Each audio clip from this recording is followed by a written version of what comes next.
Good morning, Sec 4 history students. This is Mr. Seow, and today I want to teach you the source-based skill of utility.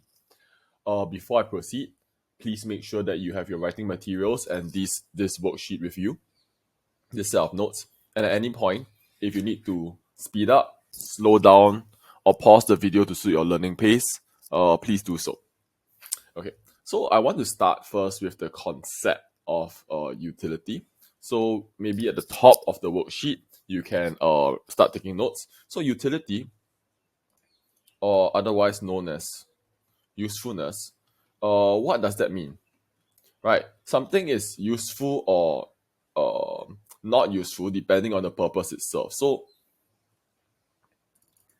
right, so we can think of utility or usefulness as the degree to which how much does something help out or fulfill its purpose.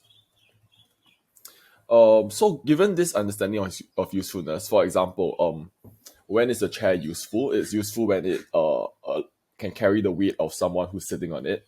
What makes a pencil useful? A pencil is useful if it can leave marks, right?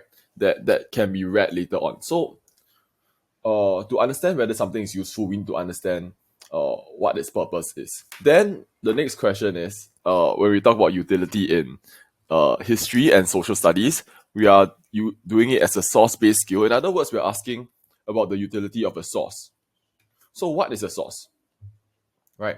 What makes a source useful? The first thing we need to know is what is a source. So what is a source? And I would like you to pause the video and think about this question for a minute, because you may not be clear yourself what a source is. We have used sources so often. There's pictorial source, there's textual source, there's statistical source. You make inferences from sources, you compare sources, you evaluate their reliability. You ask on our previous lessons whether or not you're surprised by this source. So what is a source? And I hope you did think about it, and I hope you did question it. And you can think of a source now in this definition as a packet or chunk of information.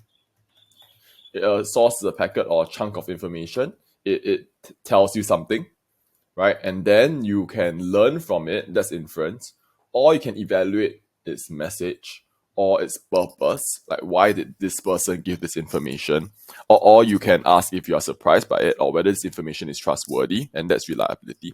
So a source is a packet or chunk of information that comes in the form of can be in pictures, words, or numbers.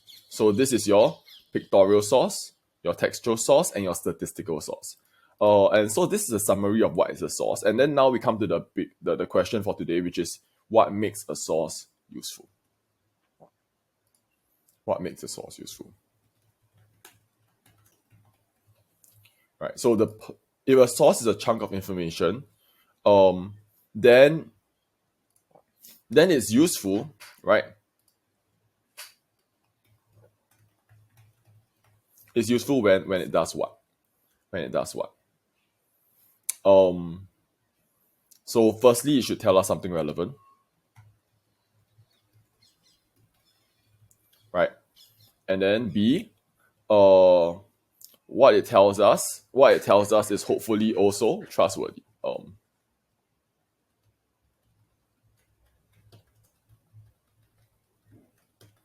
Okay, so these are some initial forays and steps and ideas about the utility of a source.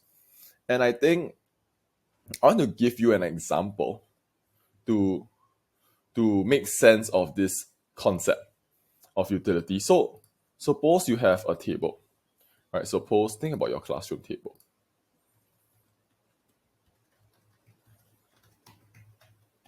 Is it useful? Is it useful?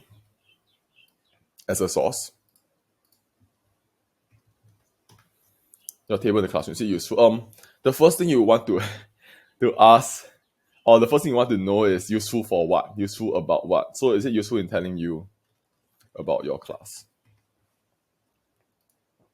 Is your classroom table? And I invite you to pause pause the video for 3 minutes this time and think about this question, because this question is deeper than you might imagine. It sounds trivial, it sounds like a nonsense, but this question is deeper than you imagine, because we will be using this question as a lever to pry open the conceptual understanding of utility in source-based skills, and also construct a basic framework for understanding how utility responses can be evaluated. Okay, so I hope you pause the video, you think about it.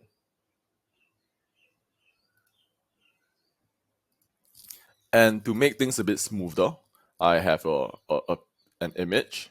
I have an image here of a classroom table. So what is this table useful in telling me about this particular class? Okay, so when I ran this lesson in my Sec 4 lessons, the majority of students chorused not useful. So they said, well, the table can't tell me who is in the class. Right? How good the class is. The class is at, say, sports. The gender breakdown of the class, or the personality of the students. So there was a litany and chorus of criticism of why the table is not useful, and even what the class has to study.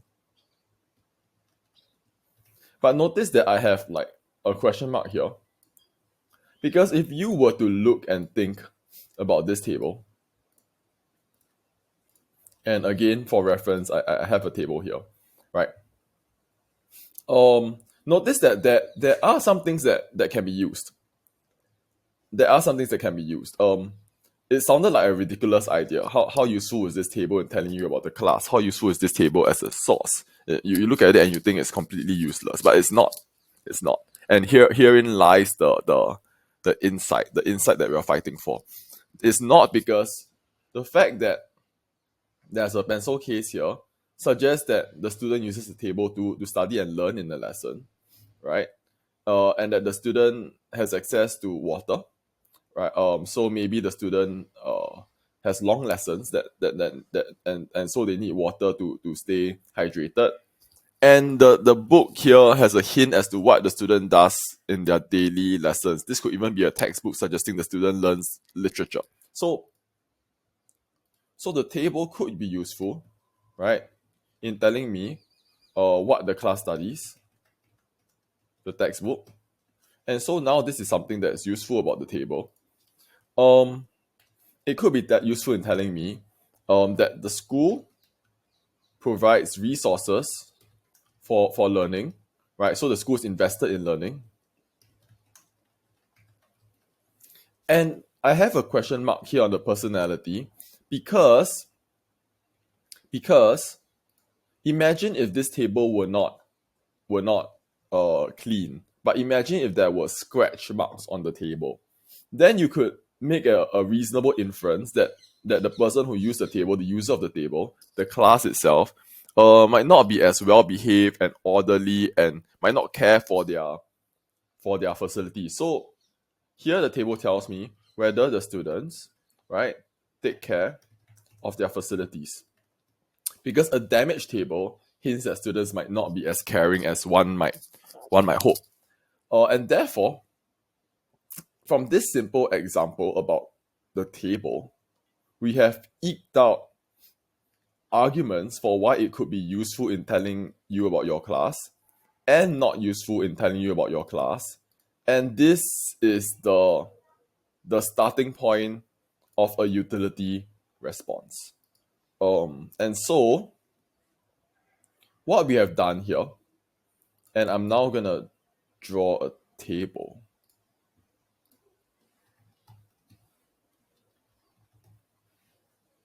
Right. Draw a table. Pun was not intended, but it's there. Right. Is the table useful?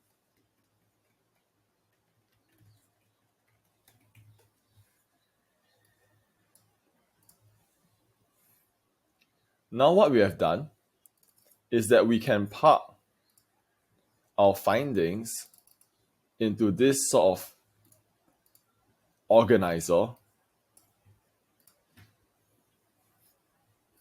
and I can now tell you that one of the ways you respond to utility question is on the content level. What does it say? What does it say, or what does it not say?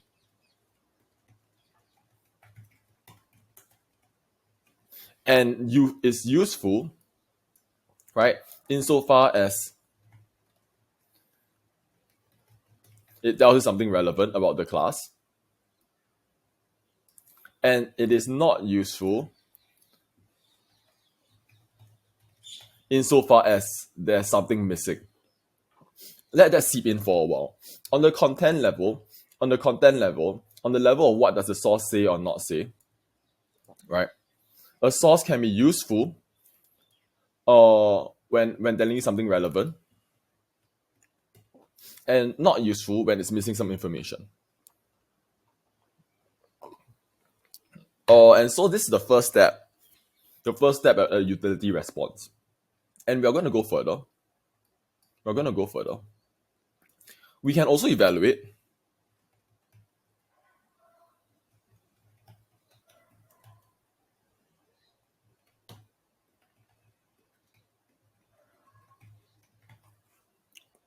We can also evaluate if what the source has said here, is reliable.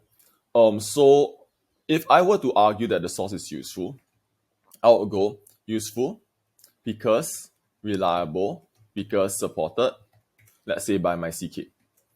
So maybe the inference was, right, tells me the class learns literature.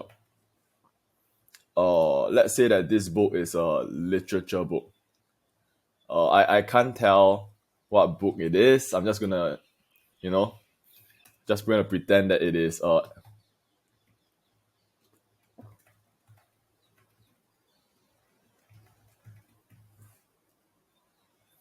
I'm just gonna pretend that this is the book, and then I would say, well, yes, it's true, right? I know that the school offers literature as a subject to all Sec 1 students, which makes the source useful. So it is useful because not only does it tell me something relevant, this something it tells me is also reliable. And the way I know it's reliable is that it is supported. Or this could go the other way. What is the other way? It could be that, in fact, this idea about literature is not supported.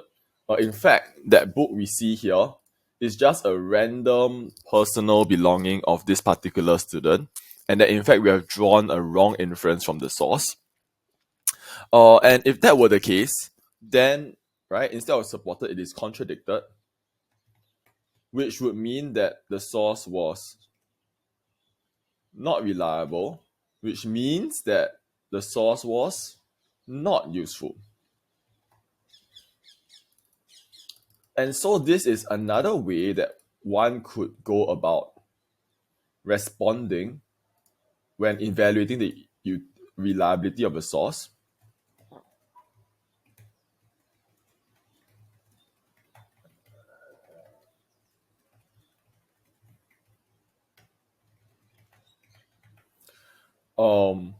Which is by evaluating whether or not the inference is reliable or unreliable based on cross-reference. Of course, CK is something that we use in history. If this were a social studies utility answer question, you would be cross-referencing to a second source. I'm going to wrap up this segment by pointing out something important, which is when we do a cross-reference, notice that we only use one side of the content. We only use the useful side in cross-referencing. We do not use the missing information.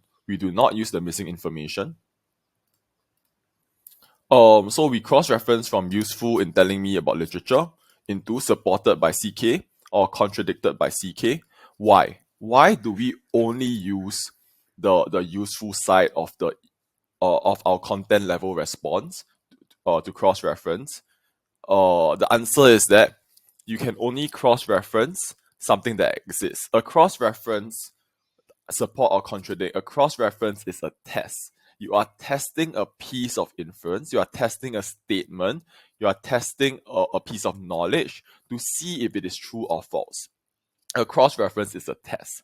And therefore, you can only cross-reference a statement that exists. In other words, the useful answer, the inference. You can only test the inference that exists. You cannot test something that you have made up about missing information, something that does not exist. In other words, even though at the L2 level there's useful and not useful, when I'm going to go to higher levels of response to evaluate the reliability of the inference, at higher levels, I'm only relying on the useful segment of my content level response. And to summarize, how you go about it is, if I were approaching a utility question, I would start by evaluating what the source says, what it's useful for, and then testing its reliability based on a cross-reference. That's what I would do. If you started with saying that it is useful in telling you something relevant, and you concluded that later on that it's not reliable, whatever it said here is not reliable, if you're going this way, diagonal, then you want to repeat the inference here. Useful in telling me that the class learns literature, but not useful in telling me that the class learns literature because this inference is not reliable because it is contradicted. Okay.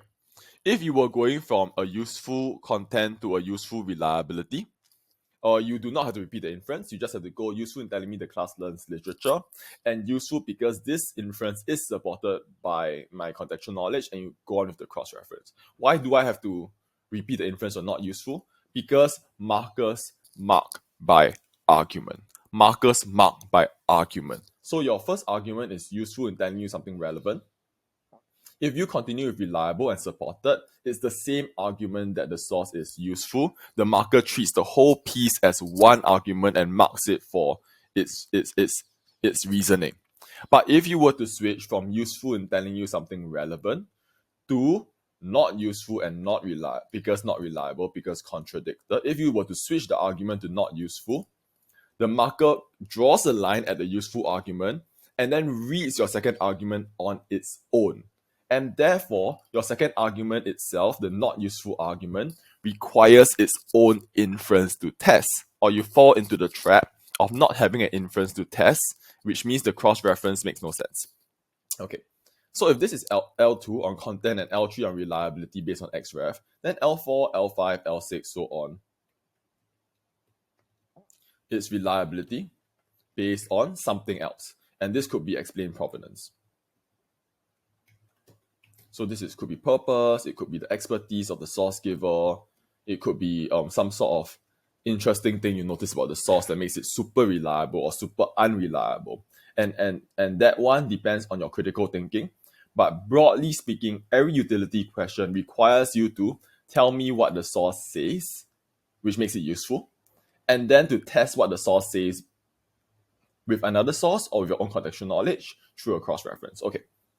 Sorry, this took 18 minutes. I hope this broadly encompasses the concept of utility, and we're going to start on actual utility questions. Okay, so we are on utility reasons for the Cold War. Highlight as I go.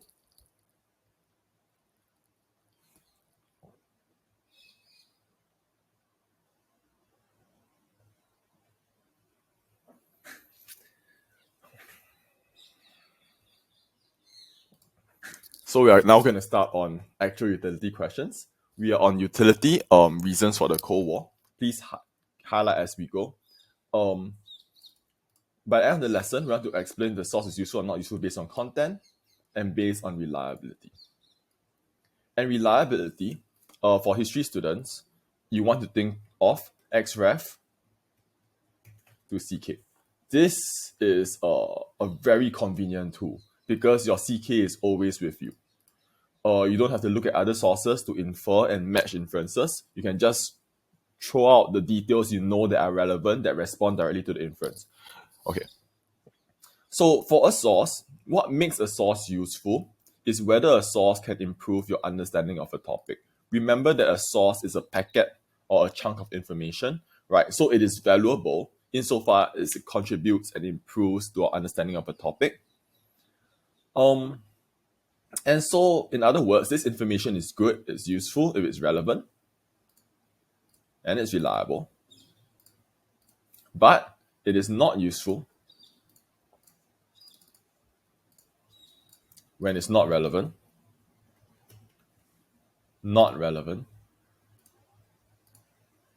it has missing information, and it's unreliable. And so now you know that everything on content is an L2 level. You get credit for content, but you want to go further. You want to evaluate why it's relevant, what it says, and then test it for reliability. What would a utility question look like?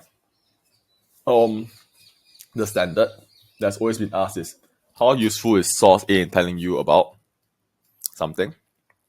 Source B is a cartoon. Does that mean it is useless?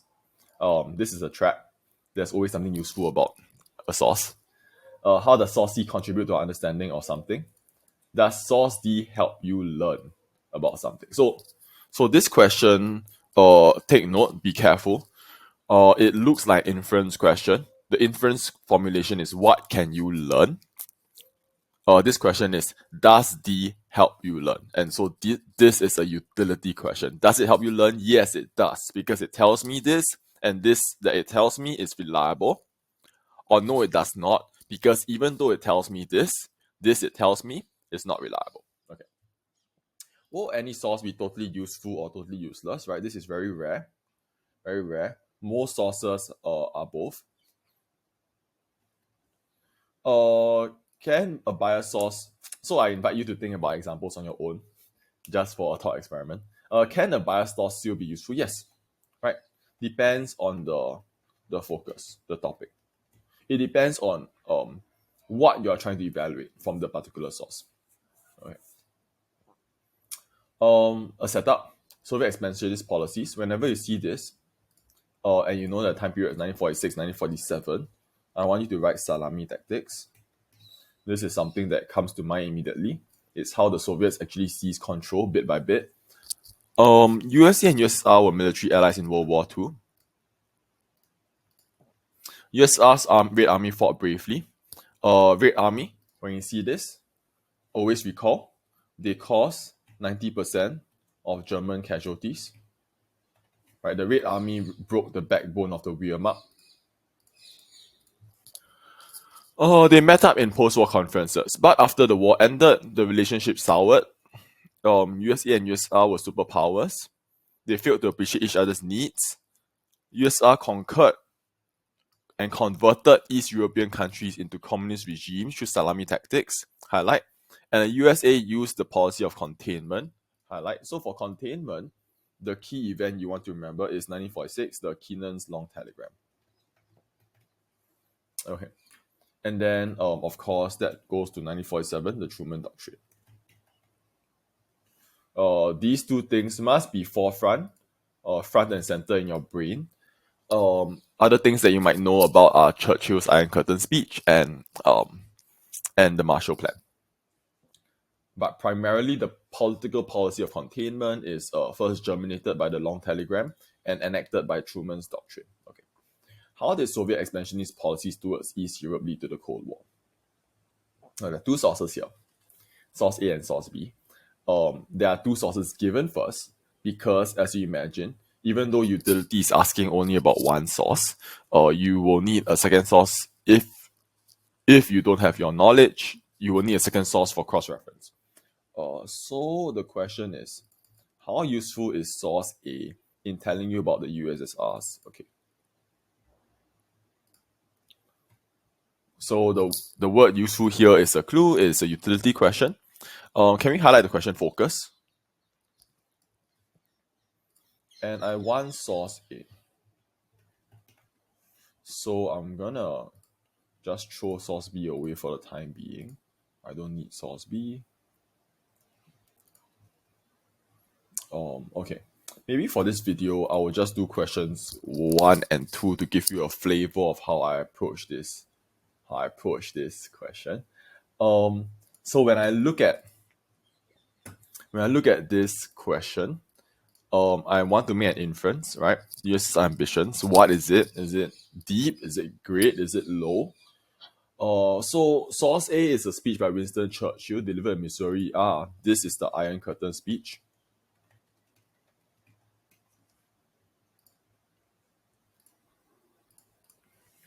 From Stettin in the Baltic to Trieste in the Adriatic, an Iron Curtain. If you know your geography, the Baltic is in the north, it's a sea in the north, and the Adriatic is the sea surrounding Italy in the south. The Baltic states, right? Baltic Sea. So north to south, right? Imagine a sort of like line partitioning Europe. That's Winston Churchill's Iron Curtain. Iron because it's being guarded by Soviet Red Army tanks. To Trieste and Adriatic, an Iron Curtain has descended across the European continent. Behind that line lies all the capitals of the ancient states of Central and Eastern Europe: Warsaw, Berlin, Prague, Vienna, Budapest. All these famous cities and their populations lie in the Soviet sphere, and all are subject to a very high and increasing measure of control from Moscow. So this is not given, but you have to know as a history student that Moscow is the capital city of USSR. So when they say control from Moscow, they really mean control by the communist USSR. Okay. How useful is source A in telling you about the USSR's ambition? On the next page, so on page 3 of your notes, there are tables that outline how you go about doing this question. So from this point onwards, you can take little notes on how I think about this question before we look at the solution given on the next page. So how would I think about it? First, I need to figure out the inference. What does it say about the USSR's ambition? And Churchill, you expect him, of course, to be someone who is antagonistic to the USSR. The whole point of this speech in 1946 was to wake up the USA and to strike fear in the USA's hearts that the USSR is still a clear and present danger on the European continent, so that the USA would keep its forces in Europe and protect Britain and France. There's a purpose to this speech. But let's start with the inference. So because I'm starting with inference, right, it's useful. Useful in telling me what does Churchill tell me about the USSR's ambition. I need to touch on the focus. So useful in telling me that USSR has deep and evil ambitions, maybe evil expansionist ambitions in East Europe. USSR wants to increase its power and dominate the East European countries. This is evident from source A. So what you want to do as I am going through this question is you want to take down the techniques, ATQ inference, and some little notes. You don't have to take down the actual answer because the actual answer will be on the next page. Okay. So at this point, by talking about useful and the inference, I have already secured at L2. I've told the examiner why the source is useful. This is not enough to pass, because you need to evaluate the inference. So is this true? Do I know that? So there are two ways I can go about this. I'm going to do the support first.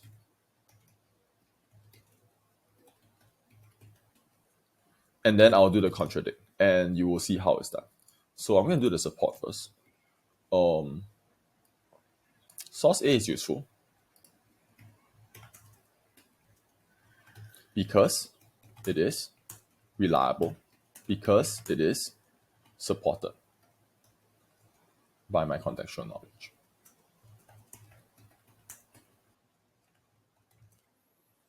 What do I know about the USSR's ambitions? Right, I know that Stalin expanded his control over Poland, Hungary, and Czechoslovakia. Right, he rigged elections. USSR rigged elections in Poland in 1947. They used salami tactics to control the military and police so as to seize power across East European countries. Opposition politicians were arrested and removed. Okay, so this is one set of knowledge I know that shows that USSR had expansionist ambitions. But suppose I wanted to talk about the contradiction, then I would have to. Sorry. So this itself is one good answer. It hits L3. It is utility, inference, and cross reference with a support. So this is enough for L3. But if I wanted to contradict it, I would have to argue with a repeated inference, like we said in the earlier part of the lesson, right? However, source A is not useful, and I have to repeat this with the evidence in telling me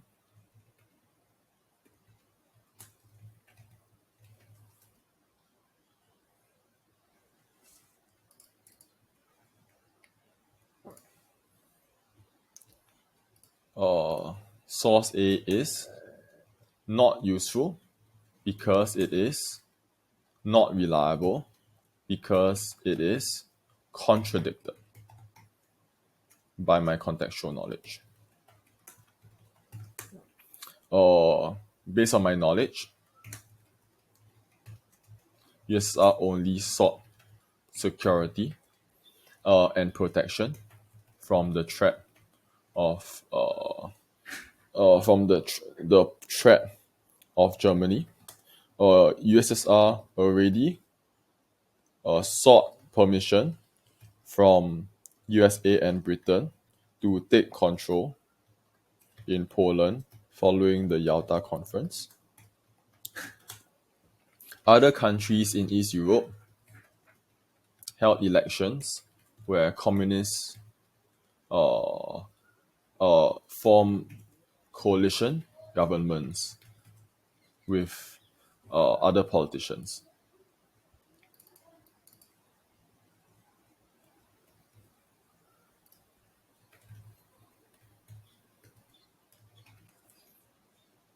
Countries in East Europe, such as Poland and Hungary. So you could come up with your own knowledge that contradicts this inference. But notice that when I'm doing a not useful cross reference, I repeat the inference because your argument has flipped. Because your argument has flipped to not useful, the examiner would have drawn a line here. So if I were marking this answer, right? If I were marking this answer, I would draw a line here. Okay, this is too long. Line. I'll draw a line like that, and looking at the not useful argument I'll treat it as its own argument here. And then I'll mark not useful in telling me this inference. There are no marks yet. Not useful, not reliable, contradicted. And once you show me the contradiction, it makes sense. I jump you to L3 here. In other words, number one, if your cross-reference is wrong and you only wrote the not useful argument, this would still be an L1 answer. I wouldn't even give you marks for the inference because not useful for giving an inference is incoherent. It's not a valid argument, right? It only makes sense when you show me that this inference is not reliable, it's contradicted. Number two, if you didn't have this and you just jump to the cross-reference, this will also be an L1 answer, because what are you testing? You're testing nothing. You are testing nothing. So you do need to give inference if you want to contradict the inference to argue that the source is not reliable and thus not useful. Okay. Do you need to write both of these paragraphs? No. No. You pick one to go with. So you start by saying that it is useful. You give the inference. You start this way. You start this way. And then you decide which way you want to test. If you want to test it with a support, you continue the cross-reference and that's it. But if you want to contradict the inference, you have to switch to not useful, repeat the inference, then contradict it. Okay, so let's look at now what we have on the next page.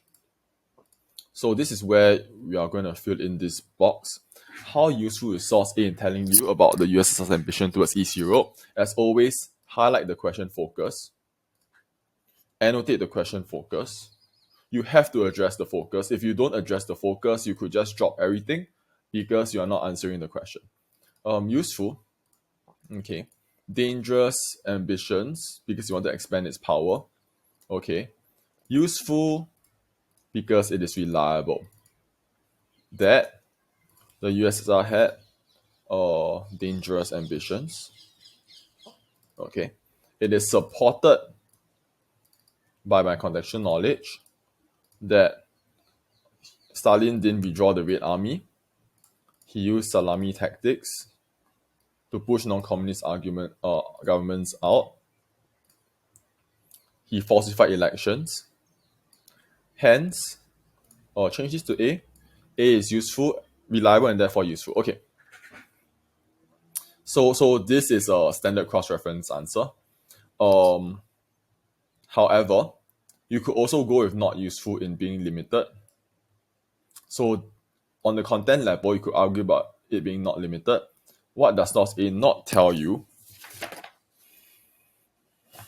about USSR's motivations for wanting control over East Europe, its security fears after being invaded by Nazi Germany in 1941, and that the Western powers agreed to Stalin's request for control, influence over Poland at Yalta. So these are some things that you know that were not mentioned by the source. Or you could even say the Western powers' own aggressive policies and threats towards Stalin. And so this is something that would be a content level answer. Not a high level. When would you write about limited information? When you are stuck, when you have nothing else to write, when you can't find a cross-reference, when you have no knowledge, then you just end up criticizing and questioning the source for what it doesn't say. This is a desperate move when you have nothing else to say. And then you say it's useful in telling me this and not useful for what is missing. But let's go further. This is a better answer. It's not useful because it's unreliable. And here's an example of analyzing the provenance for a higher level, say L4, right? And the inference is given. What is not reliable about in telling me that USSR had dangerous ambitions? It's unreliable because it had an agenda. It had a political agenda. What is this agenda? For purpose, you know that you need to use FAMO. So at the side, right, you want FAMO to come out. Churchill felt threatened by the USSR expansionism in Europe. This is a bit of context for the reader, right? Why is Churchill even making this speech? So because he's feeling threatened by the expansionist policy, he wants to convince the USA. How do I know it's the USA?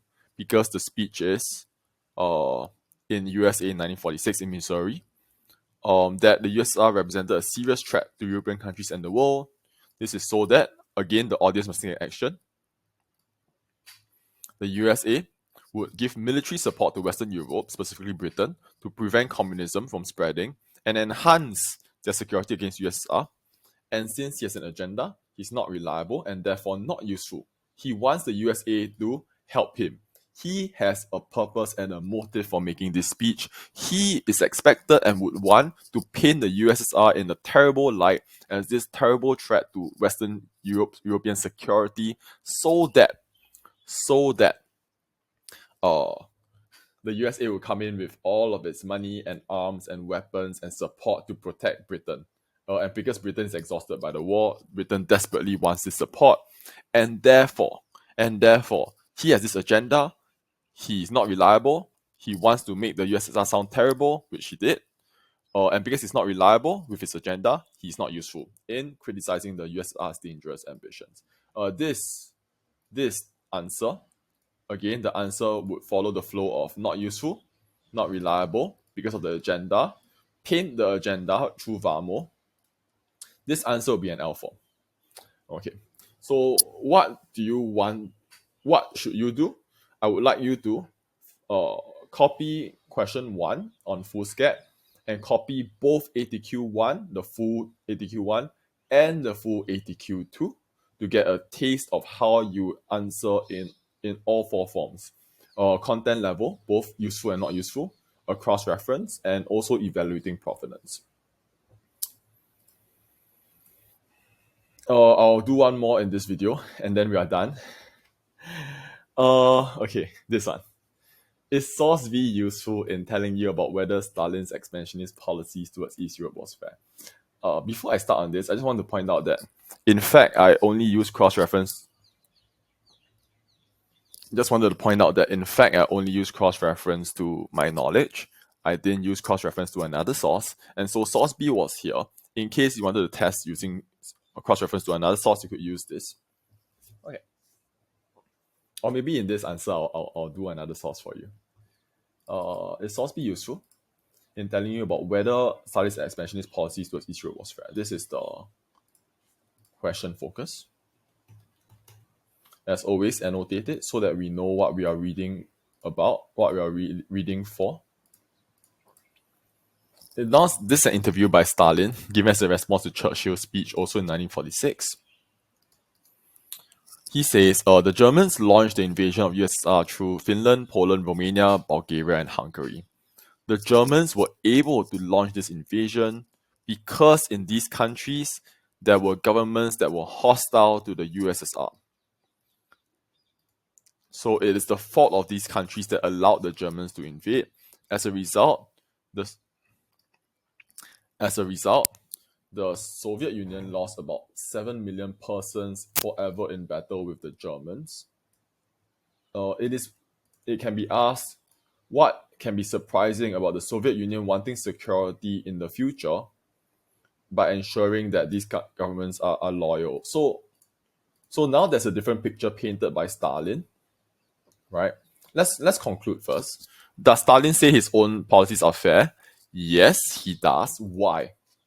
So we are going to go through ATQ, inference, cross-reference.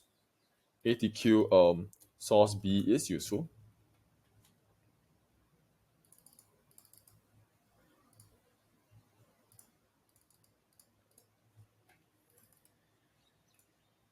Useful in telling me what? In telling me that Stalin's expansionist policies were fair. This is because Stalin only aimed to ensure USSR's protection and survival against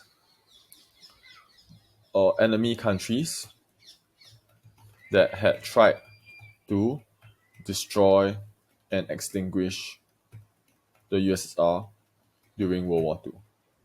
Right. This is evident from source B, which states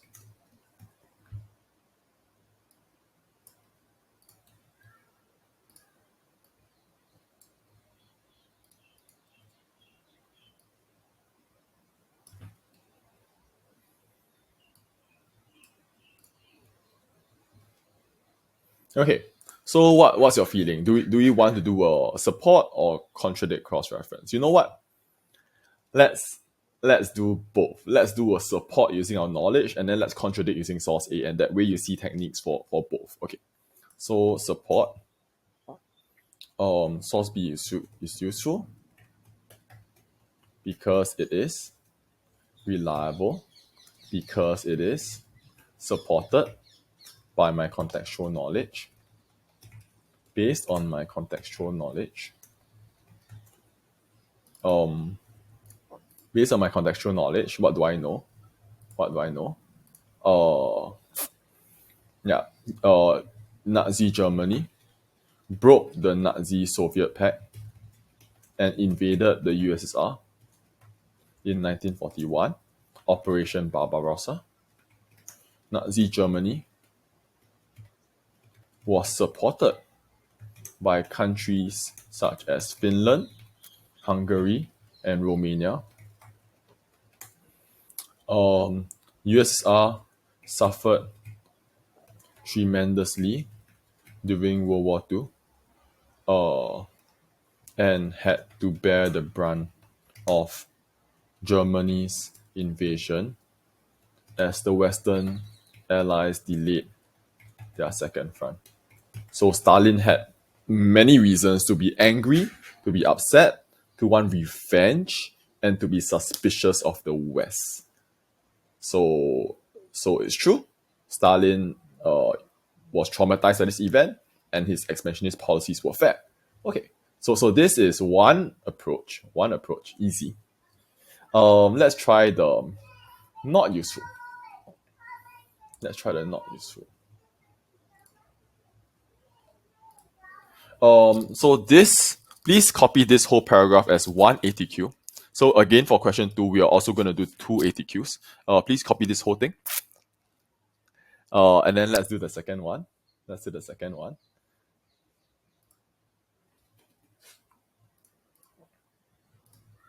Source B is not useful.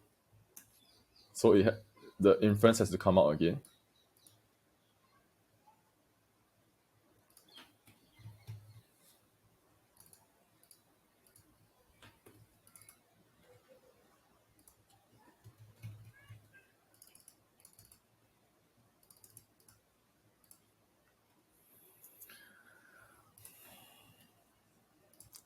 Why is B not useful?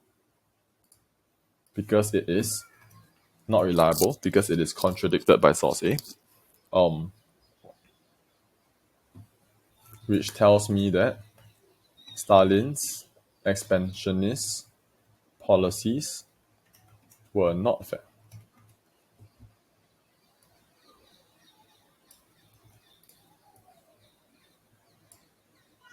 Okay, I'm gonna change this color so you can see. Which part of source A tells me that it's not fair? All the ancient capital, right? All the ancient blah blah blah blah blah blah blah. Okay.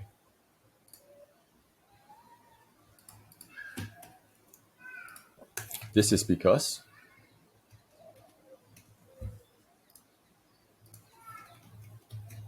Stalin went beyond the countries that invaded the USSR and seized all the other East European countries that had nothing to do with Nazi Germany's invasion, and in fact were even allies of USSR against Germany, such as Poland. This is evident from source A, which states. So that's it, right? Stalin may howl all he want about the German invasion and Soviet security, but the fact of the matter is Poland was supposedly USSR's ally. Poland was the first enemy of Nazi Germany, the first victim of Nazi Germany, and nevertheless Stalin still seized Poland.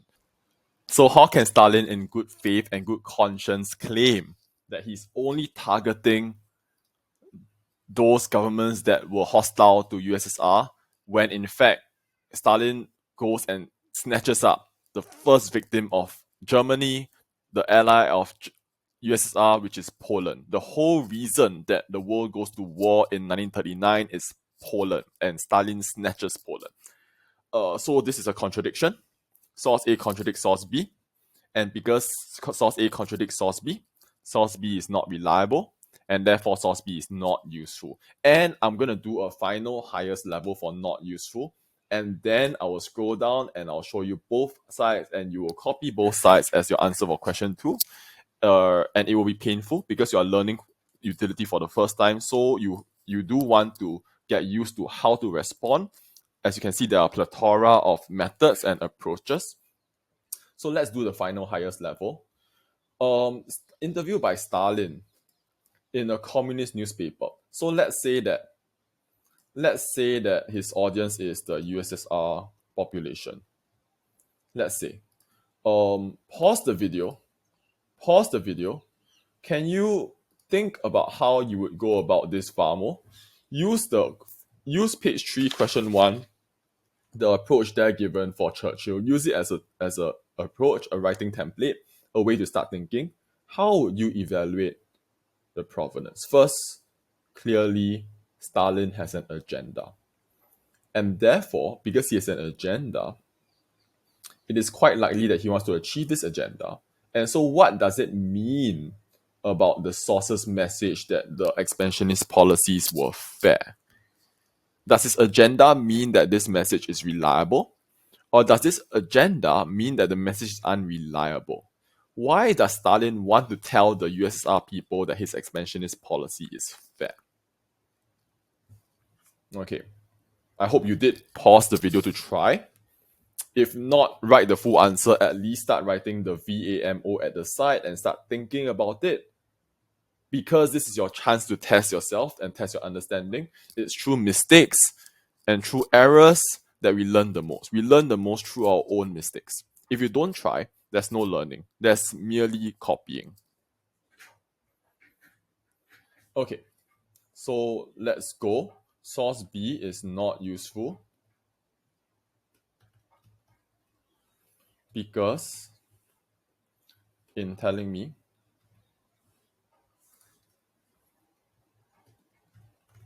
Stalin's expansionist policies were fair. So because source B is not reliable. Stalin has a political agenda. Stalin wants to, maybe I'll use a different color. Stalin wants to, what does he want to do? Wants to convince the US people of USSR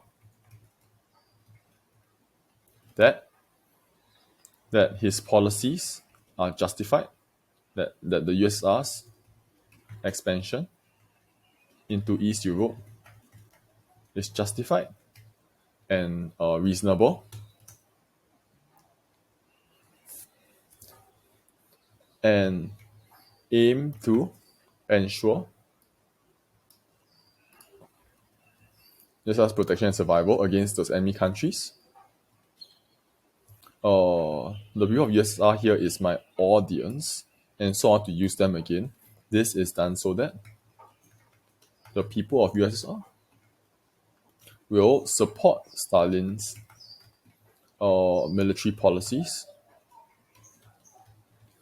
and willingly provide tax and manpower for Stalin to maintain the Red Army's strength and thus continue to dominate East Europe. Continue to dominate East Europe. Outcome coming from the context of 1946. World War II is over, and the Soviet people wanted peace. Wanted peace and demobilization to return to their villages. So Stalin really needed to convince the Soviet people that there's this present threat, right? So since Stalin Since Stalin has a clear political agenda to convince the Soviet people of the continuing threat and the need for his expansionist policies,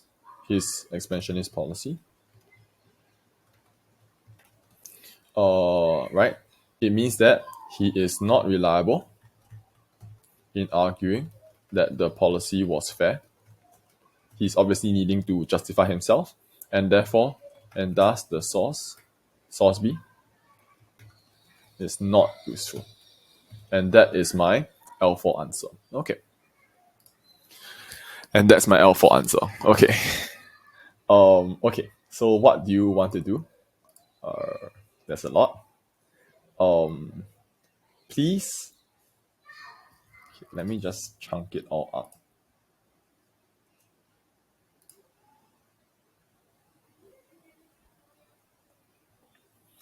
Please start by copying the useful answer here. Pause and then take down the whole useful answer, and then this is painful, but then go and copy the not useful answer. Yeah, here. Maybe I'll just zoom in so you can pause at the right times. This one for the cross reference, and then this for the explain provenance. Yeah. Okay. So I have gone through questions 1 and 2 in this lengthy video. So I've given you the boxes for 4 and 6. So you want to try 3, 5, and 7 on your own on Foolscap. If you need any clarification, please look for me, or else please revisit this video for a recap. I wish you all the best ahead in your study of utility and towards your national exams.